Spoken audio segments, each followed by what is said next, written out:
India Today's Care Today, in collaboration with the Samarambh Foundation, made life of Tehri cricketers easier. Care Today and Samarambh Foundation gifted a mini bus to the Tehri Sports Department. Players used to travel 16 kilometers to practice and had to miss their practice often because of no mode of commute. Now with this mini bus, Tehri cricketers are all set to give their 100% on field. पहले हम गाड़ी book करनी पड़ती थी या फिर local buses से जाना पड़ता था, तो अब हमारी खुद की हॉस्टल की बस है तो हम उससे आसानी से मैच खेलने कहीं भी टाइम से जा सकते हैं। पहले 2 गाड़ी होती थी तो उसमें बहुत दिक्कतें आती थी, आधे बच्चे अलग हो जाते थे, आधे बच्चे अलग हो जाते थे। अब सर साथ में जा पाएंगे। सर पहले हमें 2 गाड़ी बुक करके जाना पड़ता था, तो सर उसमें भी जगह नहीं होती थी, दब के जाना पड़ता था। तो सर अभी मतलब खुल के बैठ सकते हैं हम और अपनी बस देख के बहुत खुश, अच्छा लग रहा है। यहाँ के जो एसडीएम सर है डीएस नेगी सर, उन्होंने बुलाया हमें मिलने के लिए। चौहान जी का फोन आया कि एक बार वो मिलना चाहते हैं, तो उन्होंने हमें रिक्वेस्ट की कि अगर आप कुछ हेल्प कर सकते हैं जगह की, तो उन्होंने एक रिक्वेस्ट लेटर दिया। रिक्वेस्ट लेटर लेके सीधे केयर टुडे के पास गया।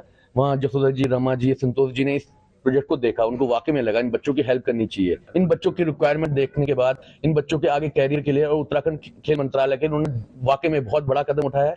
इससे इन सबकी जिंदगी चेंज होने वाली है। एक खिलाड़ी भी नेशनल टीम में आईपीएल खेल गया, तो इस इनिशिएटिव का वाकई में बहुत फायदा होने वाला है। कि समारंभ संस्था और केयर टुडे के माध्यम से हमें एक मिनी बस 20 सीटर प्राप्त हुई है और इसके लिए बहुत बहुत धन्यवाद। और पहले बच्चों को जो ट्रेनिंग करने के लिए नीचे मुनिकी रेती जब जाते थे तो उसके लिए बड़ी असुविधाएं का सामना करना पड़ता था, क्योंकि हमारे पास कोई व्हीकल नहीं था बच्चों को वहां तक पहुंचाने के लिए, तो जिससे उनकी ट्रेनिंग में बहुत व्यवधान उत्पन्न होता था। तो इससे बच्चों के प्रशिक्षण में बड़ी जो प्रशिक्षण की समस्या बनी है वो दूर होगी और निरंतर बच्चे प्रशिक्षण करने के लिए जो हमारा मुनिकी रेती में स्टेडियम है क्रिकेट का, वहां पे प्रतिभाग कर पाएंगे।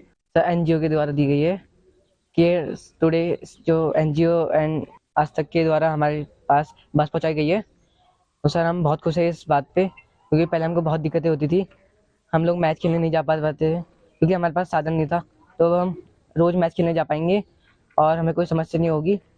पहले हमें एक ही गाड़ी रहती थी तो हमें बहुत टाइम लगता था, लेट हो जाती थी मैच में, कभी कभी हमारे मैच भी नहीं हो पाते थे, इस कारण फिर हमें वापस आना पड़ता था। लेकिन अब हम रोज़ मैच खेलने जा पाएंगे और हमारा एक्सपीरियंस भी बढ़ जाएगा।